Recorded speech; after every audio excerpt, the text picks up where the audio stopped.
নমস্কার। সাহিত্যে সাগরিকার আসরে সকলকে স্বাগত জানাই।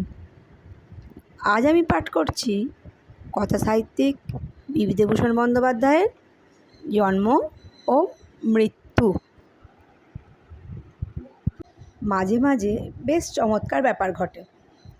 ভেবে দেখবার ও উপভোগ করবার জিনিস হিসেবে সেগুলোর মূল্য বড় কম নয়। সম্প্রতি আমার অভিজ্ঞতার গণ্ডির মধ্যেই এমনই একটা ঘটনা এসে পড়েছিল। ঠিক একটা ঘটনা না বলে বরং তাকে দুটো ঘটনার সমষ্টি বলা যেতে পারে। মধুপুরে একটা বাড়ি ভাড়া করবার দরকার ছিল। এক জায়গায় সন্ধান পেলাম। ভবানীপুরের এক ভদ্রলোকের বাড়ি আছে মধুপুরে এবং তিনি সেটা ভাড়া দেবেন। সকালবেলা তার বাসায় ওখানে গেলাম।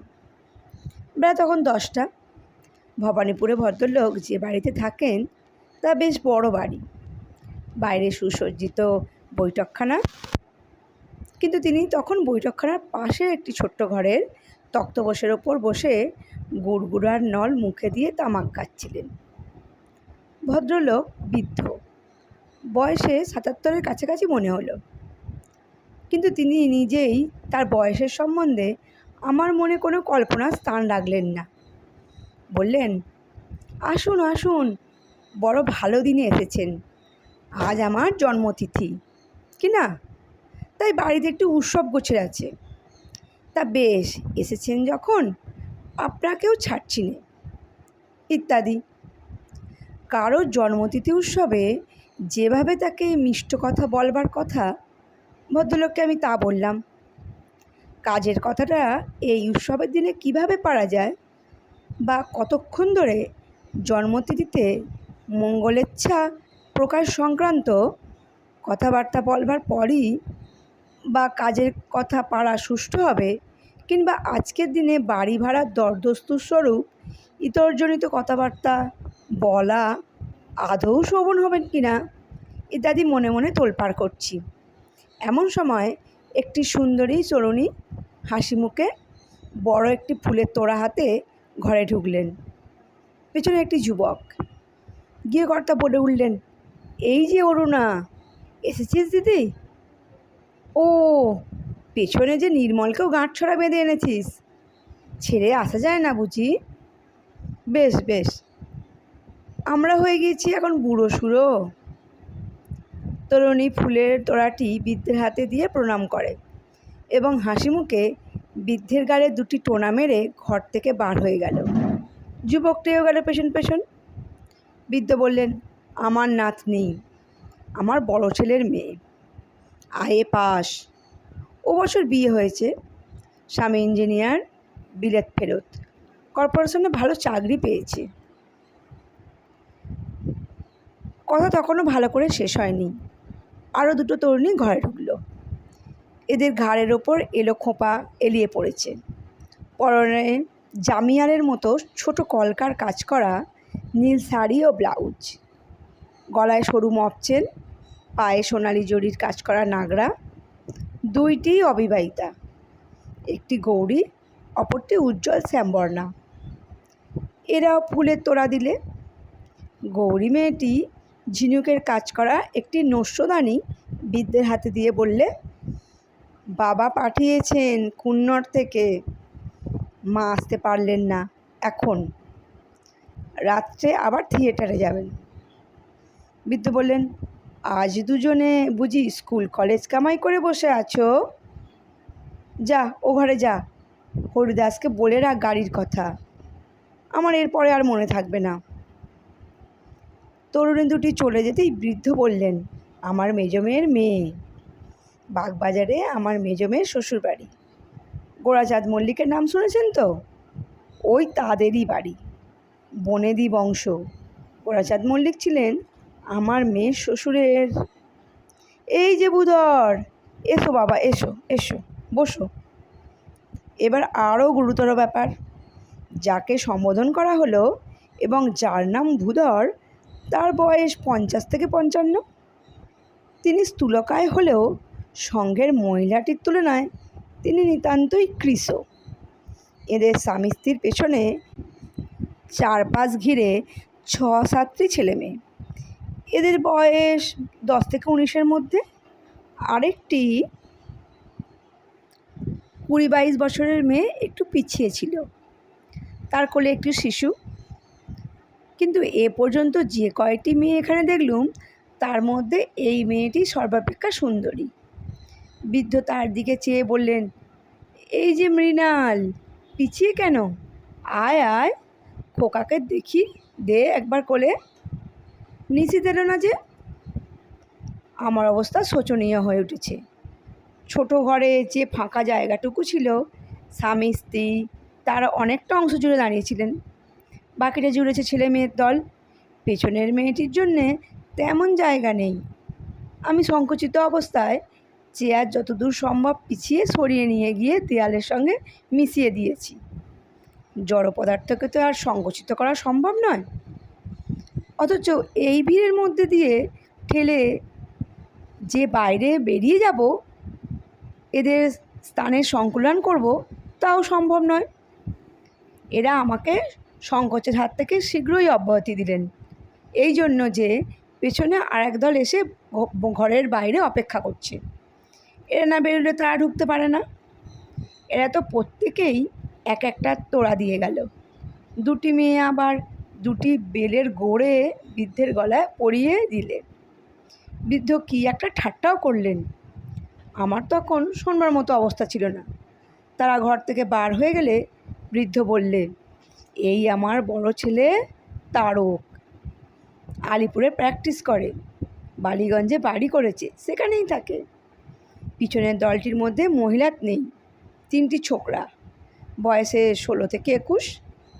এরা এসে কিছু দিলে না।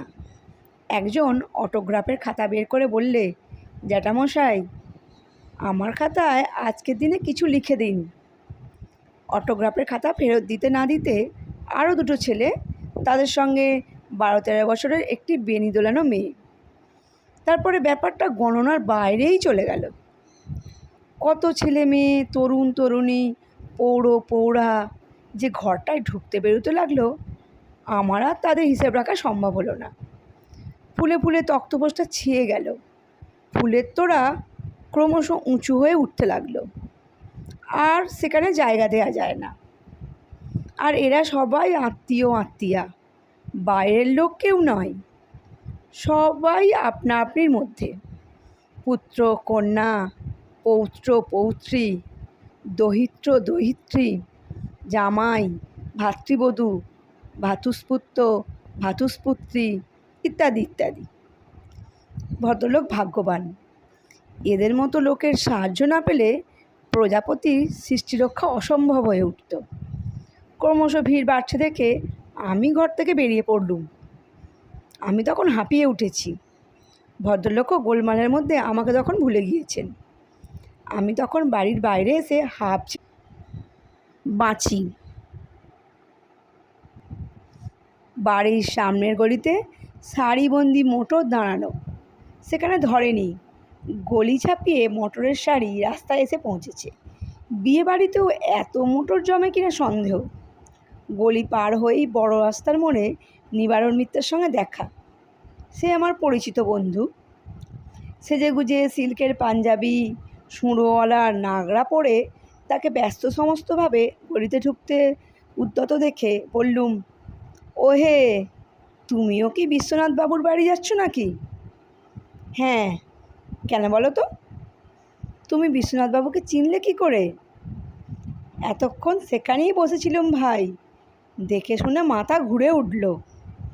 শহরের 1/3 লোক দেখলুম বিশ্বনাথবাবুর আত্মীয়া, আর তারা সবাই এসেছেন ওই 77 বছরের বুড়োর জন্মদিনে ফুলের তোড়া উপহার দিতে। তা তোমার তোড়া কই? বন্ধু হেসে বললে, খুব আশ্চর্য লাগছে। বিশ্বনাথবাবুর 7 ছেলে 4 মেয়ে। এদের সকলেরই আবার ছেলে মেয়ে এবং অনেকেরই নাতি নাতনি, নাত জামা ইত্যাদি হয়ে গিয়েছে। বিশ্বনাথবাবুরা 3 ভাই, তাদের ছেলে মেয়ে নাতি নাতনি আছে। হিসাব করে দেখো কত হয়। এবং আসল কথা কি জানো? বুড়োর হাতে 1050-60 টাকা আছে। সকলেরই চোখ সেদিকে। একথা যদি বলি তবে সেটা খুব খারাপ শোনাবে হয়তো, কিন্তু কথাটা মনে না উঠে কি পারে? তুমিই বলো। আচ্ছা আসি ভাই, দেরি হয়ে যাচ্ছে। বিশ্বনাথ বাবুর জন্মদিনের 2 সপ্তাহ পরে আমি স্বগ্রামে গেলাম। বলা আবশ্যক যে আমার গ্রামের সঙ্গে আমার সম্পর্ক খুব বেশি নয়। একবার যাওয়া হয়েও ঘটে কিনা সন্দেহ। বাড়ি গিয়ে শুনলুম গ্রামের বৃদ্ধা শশী ঠাকুরুন মারা গিয়েছেন। শশী ঠাকুরুনের বয়স যে কত হয়েছিল তা বলা শক্ত। কেউ বলে 90, কেউ বলে 100-র কাছাকাছি হবে। আমরা মোটের ওপর তাকে আমাদের বাল্যকাল থেকেই অতি বৃদ্ধাই দেখে আসছি। বয়সের যে গণ্ডি পার হয়ে গেলে মানুষের আকৃতির পরিবর্তন আর চেনবার উপায় থাকে না, শশী ঠাকুরুন আমাদের বাল্যেই সে গণ্ডি পার করেছিলেন। শশী ঠাকুরুনের 4 ছেলে 3 মেয়ে। বড় ছেলেটি ছাড়া আর সকলেই বিদেশে চাকরি করে। বড় ছেলে তেমন লেখাপড়া না জানার দরুন দেশে থেকে সামান্য কী কাজকর্ম করে, তার অবস্থাও ভালো নয়। অনেকগুলো ছেলে মেয়ে নিয়ে বড় কষ্ট পায়। ভাইরা পৃথক, কেউ কাউকে সাহায্য করে না। কর্মস্থান থেকে দেশেও কেউ আসে না। শশী ঠাকুরুনের কষ্টের অবধি ছিল না। একটা চালা ঘরে ইদানিং তিনি পড়ে থাকতেন। বড় ছেলেই তার ভরণ পোষণ করতেন, কিন্তু তেমন আগ্রহ করে করতো না। অর্থাৎ তার মনের মধ্যে এ ভাবটা জেগে রইত যে মা তো আমার একার নয়, সকলেরই তো কিছু কিছু সাহায্য করা উচিত মাকে। তারা যদি না করে আমিই বা কেন এত দায় ঘাড়ে করে করতে যাই? শশী ঠাকুরুনের অন্য ছেলেরা কখনো সন্ধান নিত না বুড়ি বাঁচল কি মরল, অথচ তাদের সকলের অবস্থা ভালো। মাইনে কেউই মন্দ পায় না, শহরে স্ত্রী পুত্র নিয়ে থাকে। বড় ভাইয়ের পত্রের জবাব দিত। তাদের নিজেদেরই অচল হয়েছে, শহরের খরচ থেকে বাঁচিয়ে বাড়িতে কি করে পাঠায়? বাড়িতে বিষয় সম্পত্তি তো রয়েছে, তার আয় থেকে তো মায়ের চলা উচিত, ইত্যাদি ইত্যাদি। কিন্তু বিষয় সম্পত্তি এমন কিছুই না যার আয় থেকে বেকার বড় ছেলের একপাল পোষ্য ও শশী ঠাকুরের ভরণ পোষণ ভালোভাবে চলে। বুড়ি খেতেই পেত না। ইদানিং আমার তার ছেলে মানুষের মতো বড় লোভ দেখা দিয়েছিল, বিশেষ করে মিষ্টি জিনিস খাবারের প্রতি। আমি সেবার যখন দেশে যাই, বুড়ি দেখি একটি কঞ্চির লাঠি হাতে নিয়ে মুখুজ্জেপাড়ার মোড়ে বেলতলায় বসে। আমায় দেখে বললে, কুঞ্জ এলি নাকি? হ্যাঁ ঠাকমা। এখানে বসে কেন? এই বাদাবষ্টম খাবার বেচতে যাবে, তাই বসে আছি তার জন্য। বাতাসা কিনবো, ভিজিয়ে খাই। তা বেশ, বসো। ভালো আছো তো? আমাদের আবার ভালো থাকা থাকি। তুমিও যেমন দাদা, খেতেই পাইনে। বাদার কাছে 4টে পয়সা ধার হয়েছে, আর সে ধার দিতে চায় না। সিধুর কাছে আর কত চাইব? সে নিজের ছেলেপিলে নিয়েই আতান্তরে পড়ে আছে।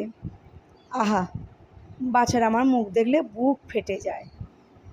আমি তার কাছে কিচ্ছু নেই নে। তা তুই আমাকে আনা 4 পয়সা দিয়ে যাবি? বুড়ির অবস্থা দেখে বড় কষ্ট হলো। পকেট থেকে একটা টাকা বার করে তার হাতে দিয়ে বললাম, এখন রাখুন ঠাকমা, যখন যা দরকার হয় আমি যতদিন বাড়ি থাকি দিয়ে যাব আপনাকে। বুড়ি অবাক হয়ে গেল। আনন্দে বিস্ময়ে সে যেন প্রথমটা বুঝতেই পারলে না আমি কি তাকে সত্যিই একটা গোটা টাকা দিলুম। পরের বছর পুজোর কিছুদিন আগে দেশে গিয়েছি। বুড়ি দেখি আমাদের বাড়ির সামনের বাতাবি লেবুর তলায় পথ দিয়ে যাচ্ছে, হাতে একটা কাঁসার জামবাটি। আমায় দেখে বললে, কখন বাড়ি এলি? বললুম, কাল এসেছি ঠাকুমা। বাটি হাতে কোথায় গিয়েছিলেন?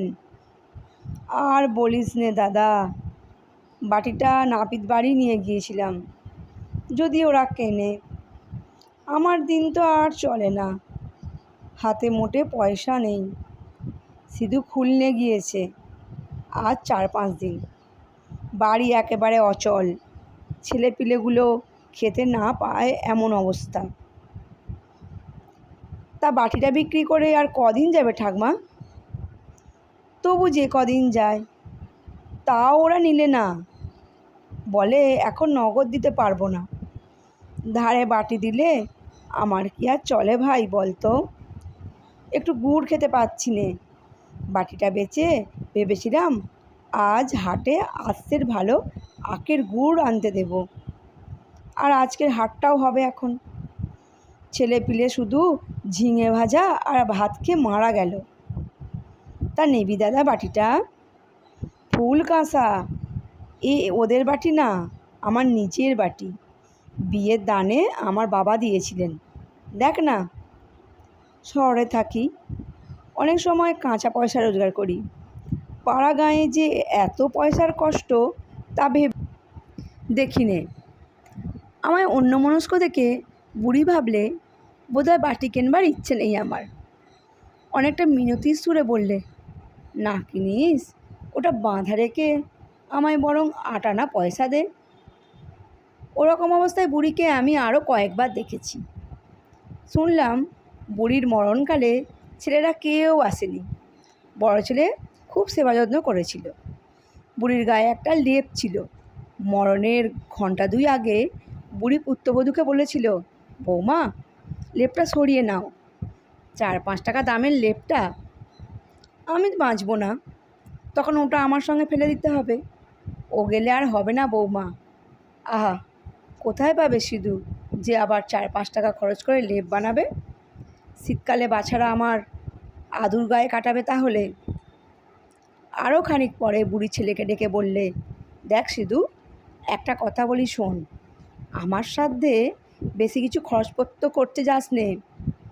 বিধু, মণি, শরৎ ওরা কেউ কিছু হয়তো দেবে না। তুই একা পাবি কোথায় যে খরচ করবি? নম নম করে অমনি 5টা ব্রাহ্মণ খাইয়ে দিবি। আর যদি ওরা কেউ কিছু পাঠায় তাও সব টাকা খরচ করিস নে, হাতে কিছু রাখবি। এরপরে তোর ছেলেপিলেরা খেয়ে বাঁচবে। শুনলাম শশী ঠাকুরের ছেলেরা সবাই বাড়ি এসেছে। ও খুব ঘটা করে মায়ের শ্রাদ্ধ করছে।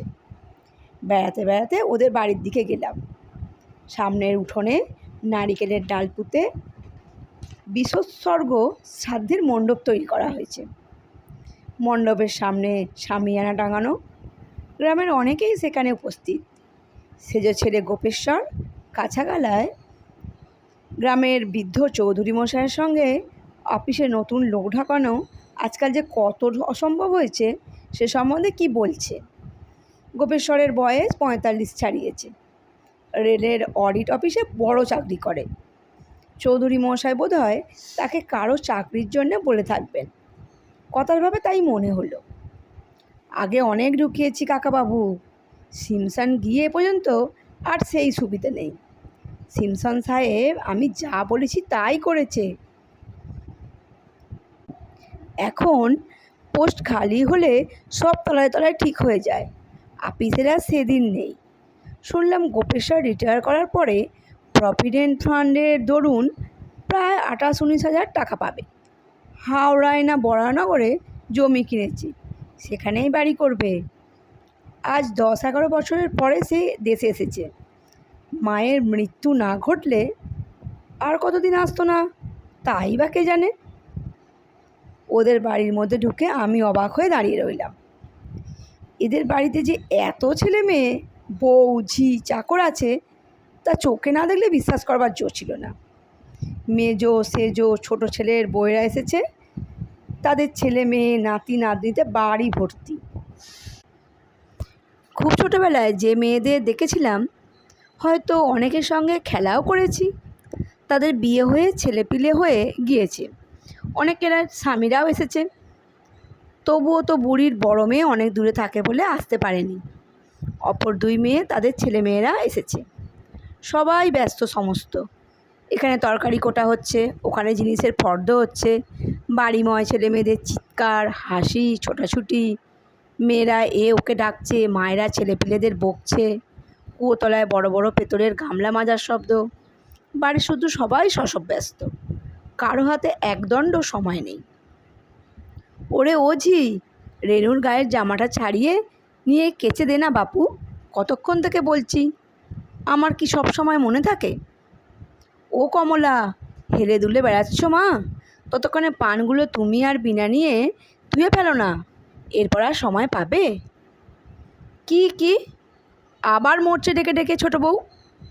মা গো, হাড় জ্বালালে, বসতে দেয় না এক রত্তি। এই তো আসছি ভাড়ার ঘর থেকে। একটি 17-18 বছরের সুন্দরী মেয়ে দালানে ঢুকবার দরজার এক পাশে একটা স্টোভ ধরাবার চেষ্টা করছে। আমি পাশ কাটিয়ে দালানের মধ্যে ঢুকে পড়ি। মেজো ছেলে বিশেশ্বর ও তার বউয়ে ঝগড়া হচ্ছে। মেজো ছেলে কোন জমিদারি স্টেটের ম্যানেজার, বয়স 55-ওর ওপর। তার স্ত্রীকে আগে কৃষাঙ্গী দেখেছি, আজ 8-9 বছর দেখিনি। এত মোটা হয়েছেন যে এরই মধ্যে প্রথমটা যেন চিনতেই পারি না। হাতে মোটা সোনার বালা ও অনন্ত, গলায় ছিকলি হার। তিনি স্বামীকে বলছেন, ও ঘরে আমি থাকতে পারবো না, এত ভিড়, তাতে ও ঘরে খিল নেই। আমার মেয়ের গায়ে এত গয়না, কাজের বাড়ি, লোকের ভিড়, বিশ্বাস আছে কাউকে? তাতে এই পাড়াগা জায়গা। বাবা, ভালোই ভালো কাজ মিটে এখান থেকে যেতে পারলে বাঁচি। কাল সারা রাত মশায় খেয়েছে। বিশেশ্বর বলছে, তা তুমি তোমার মেয়েকে নিয়ে না হয় পশ্চিমের কোঠায় শুও, মাথা গরম করো না, দোহাই তোমায়। তোমার মাথা গরম আমার বরদাস্ত হয় না বাপু। আমি ঢুকে পায়ের ধুলো নিয়ে প্রণাম করে বললুম, চিনতে পারেন কাকিমা? তিনি কথার উত্তর দেবার পূর্বেই 11-12 বছরের একটি মেয়ে কোথা থেকে ছুটে এসে বললে, নাতনি এখনও পিন্টুকে দুধ খাওয়ায়নি মা, সকাল থেকে তাকে নিয়ে বাইরের উঠানে বসে আছে, বললেও শুনছে না। বিশেশ্বর বললে, যা এখান থেকে, বলগে যা নাতনিকে, আমি ডাকছি। এসো কুঞ্জ, বসো। ওগো, তুমি কুঞ্জকে চিনতে পারলে না? বিশেশ্বরের স্ত্রী মৃদু হেসে বললে, দেখছি, বোধহয় ওকে ছোটোবেলায় দেখেছি। যাতায়াত নেই, দেখাশোনা তো হয় না, না চিনবার আর দোষ কি বলো? শাশুড়ি মারা না গেলে কি এখন আসা হতো? চিঠি পেয়ে আমি বলি, না যেতে হবে ওই কি, দেশে একটা মান খাতির আছে, শাশুড়ির কাজটা ভালো করে না করলে লোক ওদেরই দুষবে। বড় ঠাকুরের তো পয়সা নেই, সবাই জানে। ওদের গাঁ ঘরে নাম রয়েছে, দেশে বিদেশে সবাই মানে, চেনে, বলবে অমুক মায়ের শ্রাদ্ধে কিছুই করেনি। বলো বাবা, শুনতে কি কথাটা ভালো লাগবে? তাই তো এলুম, নইলে এসব জায়গায় কি মানুষ আসে? কি মশা, কাল রাত্রিরে একদণ্ড চোখের পাতা বুঝতে দেয়নি। রোয়াকের ধারে বসে মেজো ভাইয়ের ছেলে বিকাশ তাদের স্কুলে কিভাবে একটা ফুটবল ম্যাচ জিতেছে মহা উৎসাহে সে গল্প করছে সেজো ভাইয়ের ছেলে বিনুর কাছে। বড় ভাইয়ের ছেলে ভোলা অবাক দৃষ্টিতে ওদের মুখের দিকে চেয়ে এক মনে গল্প শুনছে। তার বয়স ওদের চেয়ে অধিক, কিন্তু সে জীবনে কখনো গ্রামের আপার প্রাইমারি পাঠশালা ছাড়া অন্য স্কুলের মুখ দেখেনি। এদের কাছে সে সর্বদা কুণ্ঠিত হয়ে আছে। শুধু ভোলা নয়, ভোলার মাকেও লক্ষ্য করলুম, যা এদের বড় মানুষই চালচলন ও কথাবার্তার মধ্যে নিতান্ত সংকুচিত হয়ে আছে। যা এরা বড় মানুষ দেখাবার জন্য প্রত্যেকে ঝি চাকর এনেছে, তাদের কাছেও যেন বেচারি কুণ্ঠিত, সংকুচিত। হঠাৎ কোথা থেকে বিকাশের ছোট দিদি আরতি ঝড়ের মতো এসে বললে, এই যে এখানে বসে গল্প হচ্ছে ছেলের, ওদিকে কাকিমা দিদি সব ডেকে ডেকে হয়রান, চা হয়ে গেছে, খেয়ে এসে সবার মাথা কেনো যাও। ওকে দেখেই আমার একটা ছবি মনে এসে গেল। বৃদ্ধা, মাজা, বাঁকা গাল, তোবড়ানো শ্বশুর ঠাকুরুন কাঁসার বাটি বিক্রয় করতে গিয়ে নিরাশ হয়ে ফিরছে নাপিত বাড়ি থেকে। এই হাসি মুখ, বালক বালিকা, কিশোর কিশোরী, তরুণী, এদের সৌন্দর্য, সজীবতা, আনন্দ, যৌবন, এদের সৃষ্টি করেছে সেই দরিদ্রা বৃদ্ধা শশী ঠাকুরন। এরা তারই বংশধর, তারই পৌত্র পৌত্রী, দহিত্র দৌহিত্রী। আজ তার মৃত্যুবাসরে এই যে চাঁদের হাট বসেছে, এতদিন এরা ছিল কোথায়? এরা থাকতে বুড়ি কেন খেতে পেত না? কেন চোখের জলে তার বুক ভেসেছে তার কোনো উত্তর নাই। সঙ্গে সঙ্গে কলকাতার সেই বাড়িওয়ালা বৃদ্ধ ভদ্রলোকের বাড়ির উৎসবের কথা মনে পড়ে গেল। এই রকমই অগণিত পুত্র কন্যা পৌত্র দহিত্রী দহিত্রর ভিড়ে দেখেছি সেখানেও, সবই সেই একই রকম। কেবল সেটা ছিল জন্মতিথি উৎসব। জন্মতিথি যার, তার বয়স শশী ঠাকুরের মতোই প্রায়।